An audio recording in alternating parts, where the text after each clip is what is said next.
ఎట్లు మనకు దక్కునమ్మా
అమ్మా నీ అందమునకు నీ చందమునకు నీ విద్యకు నీ తెలివికి ఒక్క లోటు లేని లేకపోతే ఈ పాటికి లక్షలకేం కర్మ కోట్లు గడించకపోవద్దు. ఎలాగమ్మా?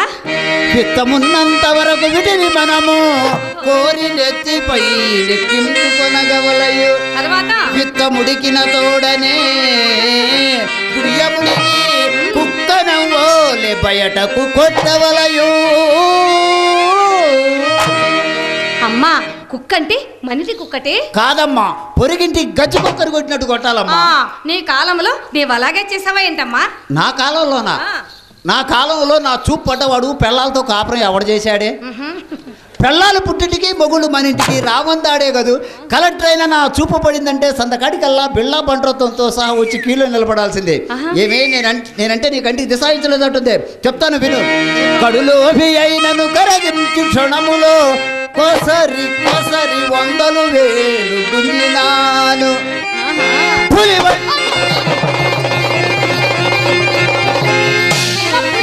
ఏదమ్మా పులి? ఏదే పులి నువ్వు అన్నావు కదమ్మా, అందుకే నాకు భయం వేసింది. ఏందమ్మా నేను పులనగానే భయపడ్డా. పులంటే భయం కాదేంటి? అయినా అడవుల్లో తిరిగే పుల్లిడికి ఎందుకు వస్తాయి ఈ రాజకీయ పుల్లమ్మ?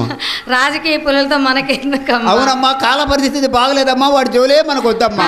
పులి వంటి వాడైనా పూటల కుక్కను చేసి వంట కట్టినాను.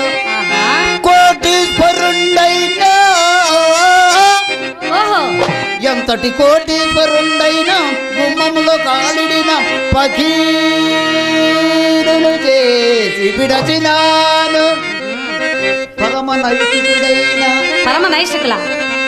పరమ నైష్ఠికులంటే నిత్యము జపతపములు చేయుచు మెడలో రుద్రాక్ష మాలలు ధరించి విభూతి రేఖలు పూసేవాళ్ళను పరమ నైష్ఠికులు అని అంటాం. తెలుసులేమ్మా, అలాంటి వారు మన ఇంటికి ఎందుకు వస్తారు? రోజు పిచ్చిదానా ఇప్పుడు ఆ యావ ఎక్కువ ఉంది వాళ్ళకేనమ్మా. పరమ నైష్ఠికుడైన పడదీసి ఏం చేసావే? పడదీసి అబ్బా విడది చెప్పమ్మా. ఏం చెప్పేదిలమ్మా, నువ్వు నా కన్న కూతురు అయిపోయావు, నీ ముందు చెప్పడానికి సిగ్గేస్తుంది. ఎందుకమ్మా నాతో చెప్పడానికి సిగ్గెందుకు? చెప్పవే. చెప్పమంటావా? సరే. ఏంటమ్మా అంతలా సిగ్గుపడుతున్నావు? ఏం చేసావేంటి? నా వల్ల కావట్లేదు. వల్ల కాని పని చేసావన్నమాట. ఏం చేసేది ఏముంది, ఆయనే చేశాడమ్మా. ఆయన ఎవరే? భాస్కర్ రావు గారు చూడవే, కాలు మీద కాలేసుకుని అదే పనిగా నా కళ్ళే చూస్తున్నాడు. శ్రీహరి ఏం చెప్పిద్దో ఇందాం, శ్రీహరి ఏం చెప్పిద్దో ఇందామని. అలాగా? అలా కనిపించట్లేదే. నీకు అలా కనిపించట్లేదులేమ్మా, ఆయన సంగతి నాకు తెలుసు. ఓహో, నాకేం తెలుసు? 30 సంవత్సరాల నుంచి తెలుసమ్మా ఆయన నాకు. అవునమ్మా. ఏమో, నేనైతే మంచివాడిని. నీకు తెలియదమ్మా, చిన్నదాని కదా, నీకేం తెలుస్తుంది?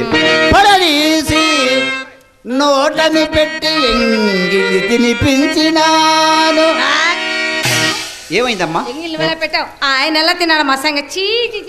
ఏమే ఈ శ్రీహరి ఎంగిలి చక్కెర పొంగలి ఆహా ఓహో అనుకుంటే అరుచేతులు వేసుకొని అలా నాకునేవాళ్ళమ్మా. పదవి కోసం పోకులైనా పైన సీట్లు దొరికేవి, కానీ ఈ శ్రీహరి పక్కన చోటు మాత్రం దొరికేది కాదు. మన ఇంటికి వచ్చే కస్టమర్స్ ఎలాంటి వారు అనుకోండి? ఎలాంటి వారమ్మా? రాజులు, రారాజులు, విటులు, విటాగ్రతలు, కోటీశ్వరులు, డాక్టర్లు, యాక్టర్లు, డైరెక్టర్లు, దైవలు.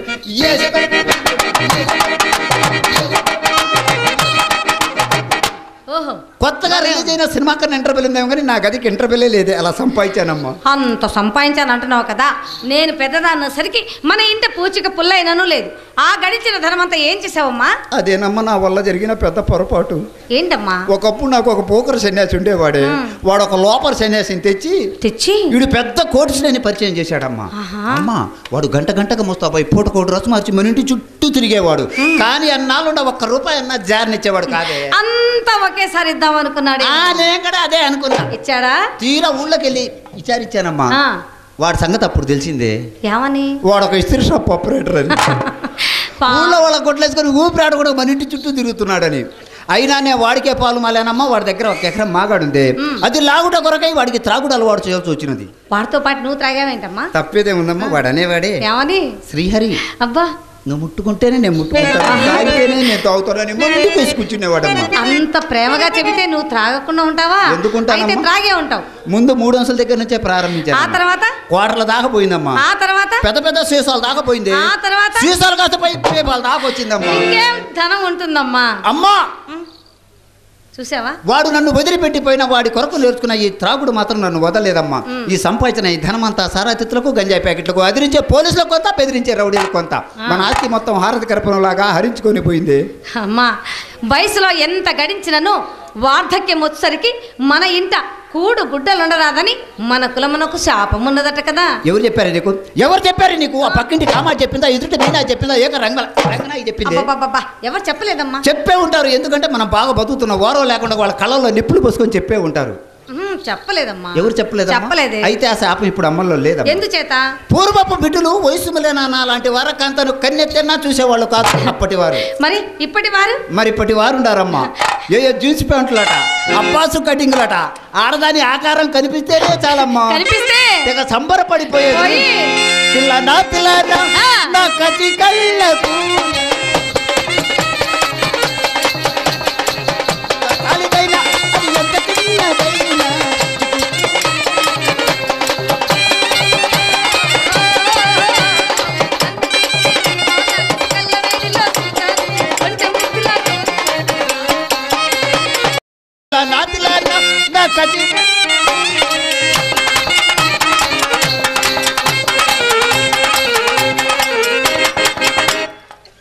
ఏందమ్మా ఆపేసా?